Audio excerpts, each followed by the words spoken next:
It's your ex-husband's funeral, and you're the chief mourner. Get here right now. Right. Everyone's waiting. Receiving a call from an unregistered number, I answered with suspicion, only to hear my ex-mail start with something outrageous. My ex-Phil was next to my ex-Mill, and I braced myself for something. What's going on all of a sudden? Well, it's because John has died. You owe him, don't you? It's only natural for you to be the chief mourner. Am I the chief mourner? I had a headache because what they said was incoherent. But I attended John's funeral last year. What? Why would they be surprised? I had been informed about John's passing around a year ago and had attended the funeral. It seems in-laws probably didn't realize I was there. What do you mean? I could hear the tremble in my father-in-law's voice. Taking a breath, I said, well, and began to recount my attendance at John's funeral. My name is Sharon Anderson. I am 41 years old and work as a nurse. My 3-year-old daughter, April, has been picking up new words at daycare and talks to me like a little lady. She's at such an adorable age, and I'm ready to do anything, from work to household chores, for her. The truth is, I got married and divorced 3 years ago, so I am a single mother. My ex-husband's name was John Harris, a taxi driver who was 4 years older than me. When we first met, John was a gentleman, and although I was in my mid-30s, I found myself very interested in him. My income was higher than his, but I was so addicted to love with John at the time that I didn't even care. I thought we would continue to live happily ever after. I never doubted it until we split up. I want to explain, step by step, why I ended up divorcing John. I met John at a singles event that was held regularly. Engrossed in my work, I had missed the so-called right age to marry and started feeling lonely about spending my life alone. At 36, I thought my chances of getting married were slim, but nothing would start without action. So, I attended the mixer my friend recommended. It was a big city mixer, with roughly 100 men and women participating. It was targeted at women in their 30s and men from their 30s to 50s, so I was relieved I didn't have to compete with women in their 20s. However, as a 36-year-old, I felt disheartened as men seemed to prefer women in their early 30s. Then, by chance, I ended up at the same table as John, who struck up a conversation. Do you feel a bit out of place? Would you like to talk more privately over there? Yes, I felt the same way. John found a way into my heart and created time for us to talk alone. Moreover, he was quite a handsome man, and I guessed he must have been very popular when he was younger. He was a taxi driver by profession. I don't care about the income of the marriage partner, but some women will care about it. I thought that was part of the reason why the good-looking John was a single man. It's my first time at an event like this. I didn't know how to behave. It took a lot of courage to talk to someone as beautiful as you. Thank you. My face immediately turned red at the compliment. Honestly, I'm not the type who is often called beautiful, so I realized right away that John was just flattering me. Still, I was really happy to be complimented. Afterward, we gradually hit it off, talking about hobbies and how we spend our weekends, and by the end of the mixer, we had become quite comfortable with each other. John and I exchanged contacts, and we went on several dates afterward.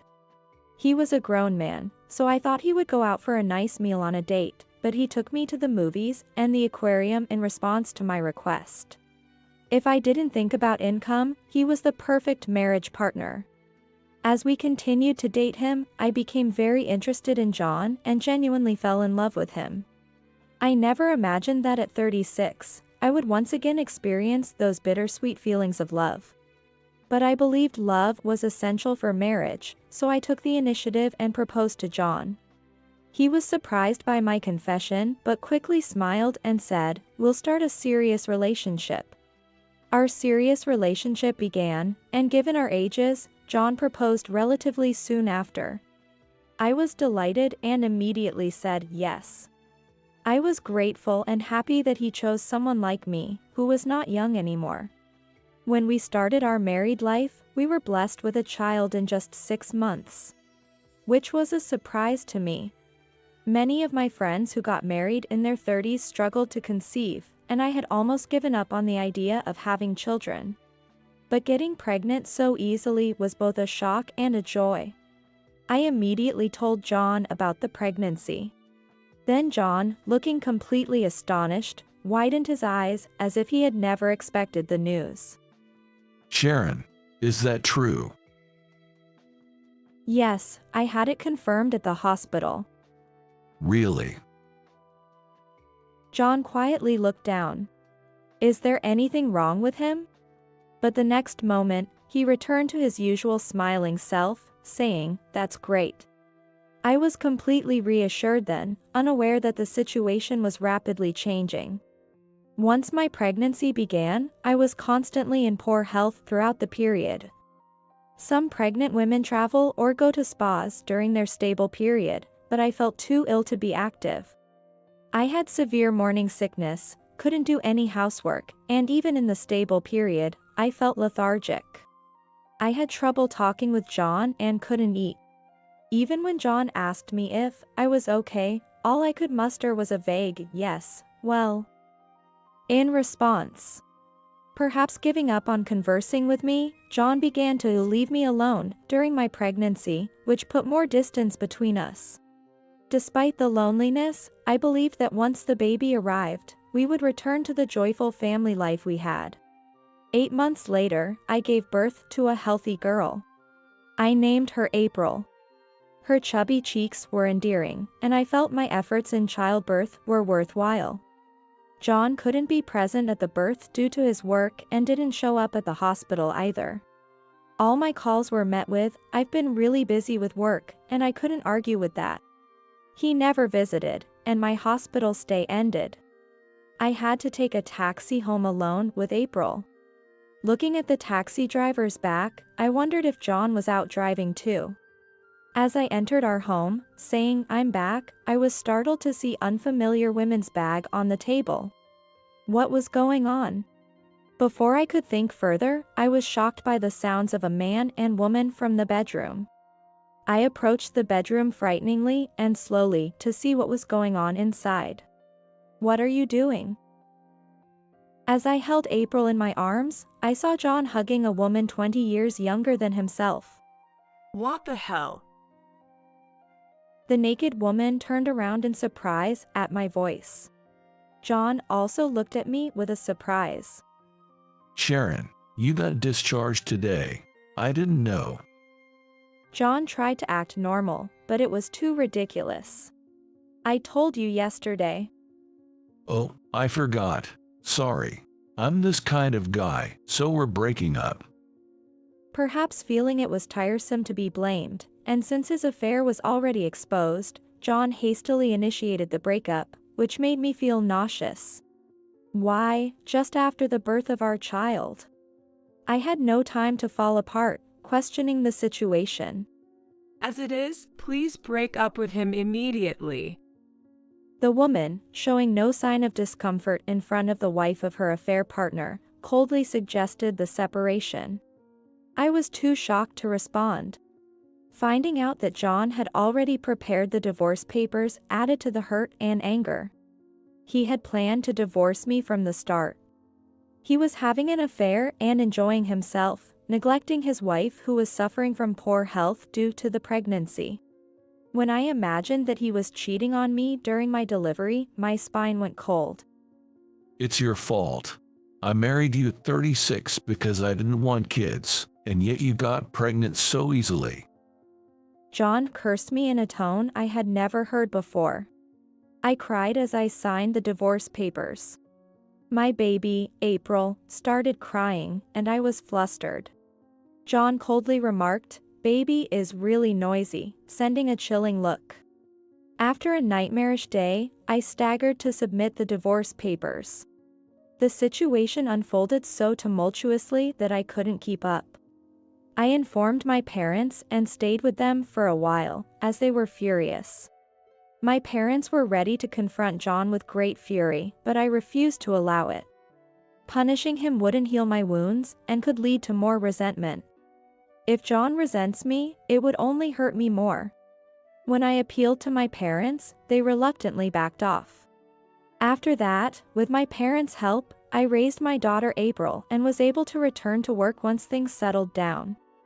As April was about to turn 2, and I was recovering from the divorce, balancing work and motherhood, an unexpected event occurred.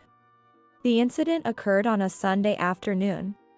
My parents, suggesting take some time to relax alone, had taken April out with them, leaving me to enjoy some peaceful time watching TV at my parents' home. The intercom rang, and I thought it was delivery, so I opened the front door. "Oh, it's you." I was speechless upon seeing the person standing there, someone I recognized. She was a young woman in her mid-20s, tall and slender with an attractive figure. She had flashy nails and makeup. Yet, she was strikingly beautiful, the kind to turn heads when passing by. I recognized her as the woman from John's bedroom. But why was she at my parents' house now? My mind was full of question marks and I was speechless. Hello, it's been a while. I'm Hilda Harris. To cut to the chase, my husband, John, passed away recently. There is a funeral tomorrow, and you need to attend. Otherwise, your daughter's life will be at risk. A woman named Hilda gave me a glaring look when she spoke plainly. Her eyes were like those of an enemy, and I felt fear towards this much younger woman. Above all, the threat that your daughter's life is at risk sent a chill down my spine. Is it true that John has died? Yes, it was a sudden accident. He died instantly. Hilda's emotionless response to her husband's death made me wonder if she lacked any human empathy. Well, why should I attend his funeral? You and John betrayed me. I don't want to speak ill of the deceased, but I don't think I have any obligation to attend his funeral. Even though I was terrified, I firmly stated this to Hilda. Then, Hilda's previously stoic face suddenly twisted grotesquely, taking on a terrifying expression. Reflexively, I let out a scream. What a mess. If you don't come to the funeral, your daughter's life is at risk. Don't make me say it over and over. I shrunk to her low voice as if she were crawling on the bottom of the earth. Her drastic change and the words, "your daughter's life," took on a chilling reality. I realized that if I didn't comply, April could indeed be in danger. Especially since this woman knew where my parents lived and could easily target my young daughter. To protect April, I inquired about the location of John's funeral. Please bring some cash for the funeral. Hilda repeatedly emphasized bringing funeral expenses, and once her message was delivered, she left my home. I was paralyzed with fear for a while, slumped in the entranceway. Later, my parents and April returned. Seeing me in a daze at the entrance, my mother asked what happened. I only told them that Hilda had come to our house to inform us of John's death. I did not mention being threatened using April as leverage or being told to attend the funeral. The following night, after work, I went to John's funeral. I told my parents I was going out to dine with a friend from my student days, left April with them, and left home in casual clothes, changing into funeral attire at the venue. When I registered at the reception, Hilda looked at me expressionlessly. I just gave a slight bow and proceeded to attend the funeral. Seeing my in-laws for the first time in a while, they looked much thinner than when John and I had divorced. I had limited interactions with them, only during marriage introductions and Christmas holidays gatherings. Both were quite talkative, and John had preferred not to have me meet them often, probably to avoid any complications. At the end of the funeral, I greeted in front of my ex-in-laws. Still, they seemed to have forgotten me, showing no particular reaction to their former deal attending their son's funeral, merely returning the greeting as they did with everyone else. It appeared they truly did not recognize me. Feeling no need to assert my presence, I quickly returned home once the funeral was over. A year after John's funeral, April turned 3. It marked 3 years since I had separated from John. I started living alone with April after John's funeral. I felt it was unfair to burden my parents further, and I was also afraid that Hilda might unexpectedly show up at my parents' house again. Since starting to live alone with April, our life had been peaceful, but one day, an unknown number called my smartphone. It was after picking up April on my way home from work as usual. April was sleeping in her room while I was preparing dinner. I didn't know the phone number, so I hesitated whether to answer, but I pressed the call button and pressed the smartphone to my ear. "Hello?" I spoke softly, gauging the caller's intent. Then, from the other end of the phone, I heard the caller's harsh concern, which struck me as odd. It's your ex-husband's funeral, and you're the chief mourner. Get here right now. Yes, come on.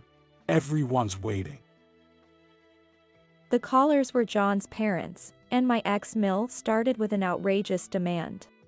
My ex Phil was next to my ex Mill, and I braced myself for something. What's going on all of a sudden? Because John has died, you were involved with him. You should naturally be the chief mourner. Oh, and make sure you bring some cash for the funeral. Am I the chief mourner? I had a headache because what they said was incoherent. But I attended John's funeral last year. As I responded with disbelief, my in-laws exclaimed incredulously, "What? What could be so surprising?" I had received notification about John's death about a year ago and even attended his funeral. Probably, my in-laws hadn't realized I was there. What do you mean? I could hear the trembling in my ex-father-in-law's voice. Taking a breath, I said, "Well," and began to recount my attendance at John's funeral. A year ago, Hilda suddenly showed up at my parents' house and told me to attend John's funeral, threatening my daughter's life if I didn't comply. She also insisted on bringing some cash for the funeral, just like you are now. I calmly narrated the events of the past year to them. On the other end of the line, I heard 2 people gasp.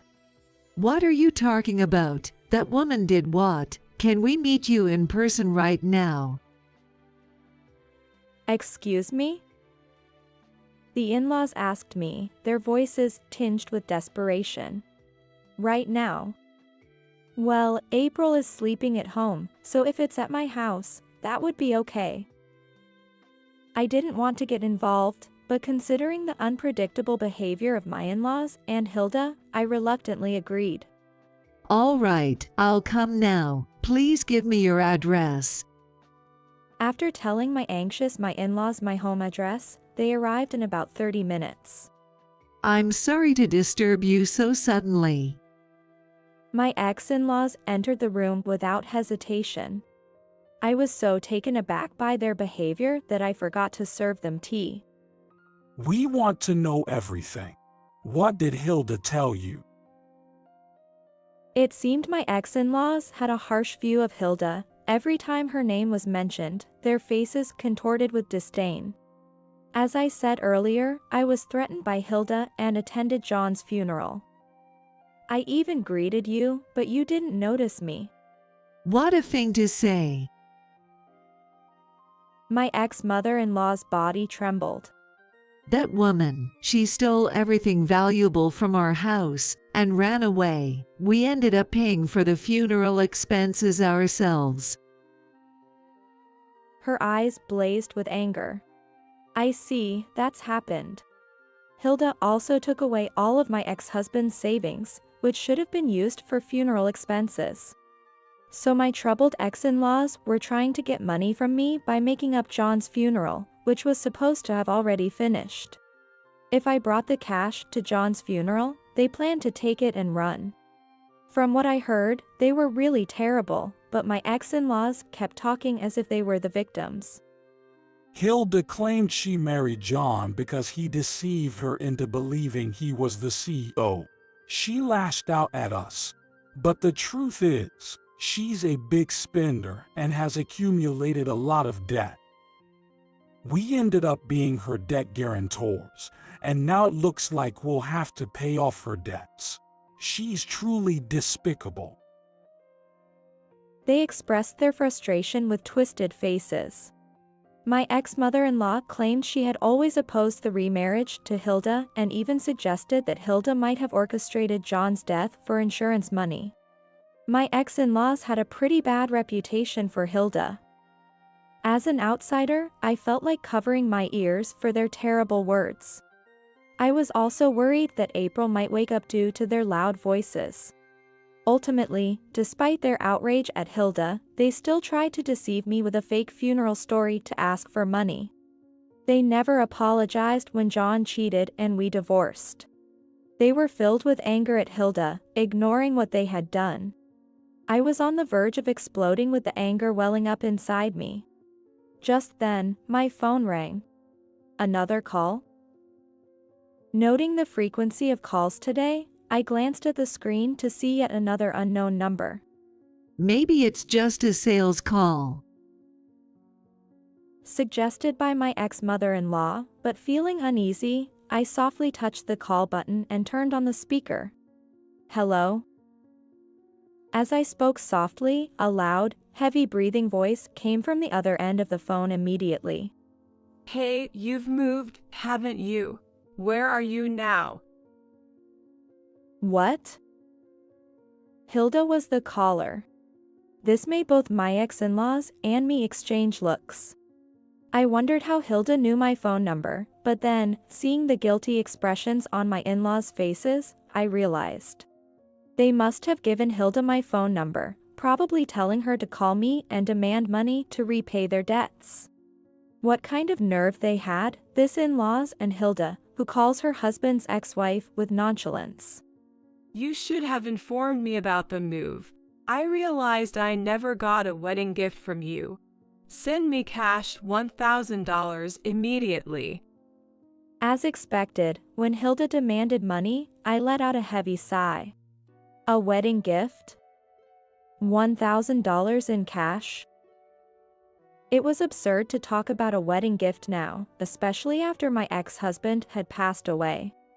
She took my husband and I got divorced, but I'm not a tolerant person to give a wedding gift to someone like her.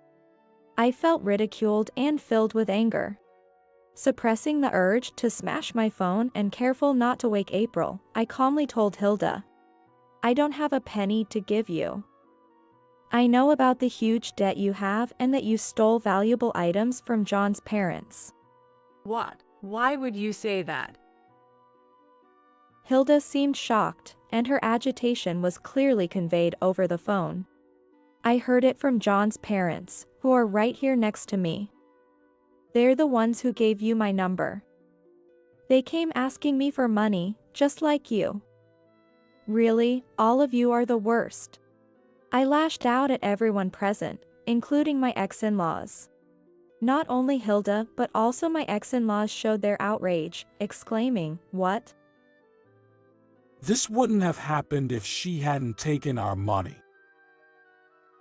That's right, Sharon. This happened because you were cheated on. Excuse me.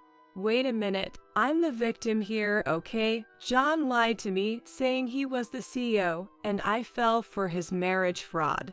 You're the ones who raised your son to be a fraud. Through the phone, war broke out. As I listened to each person's selfish assertions, my headache worsened.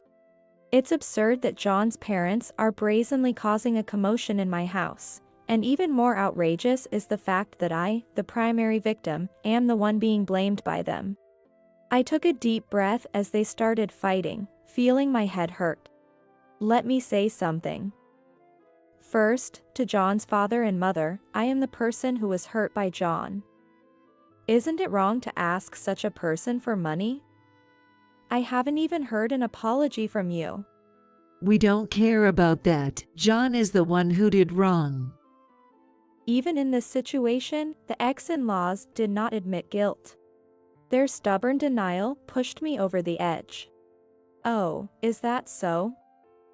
Then I won't hold back. I'm going to report you to the police for attempting to defraud me with a fake funeral. What? At this, my ex-in-laws seemed shocked, visibly shrinking at the mention of police. Please, not the police. Hilda heard my ex-mother-in-law begging for her life on the other end of the phone, and she let out an indecent laugh. But I said to Hilda, "What are you laughing at?" "Of course, I'm planning to report you to the police as well." No way.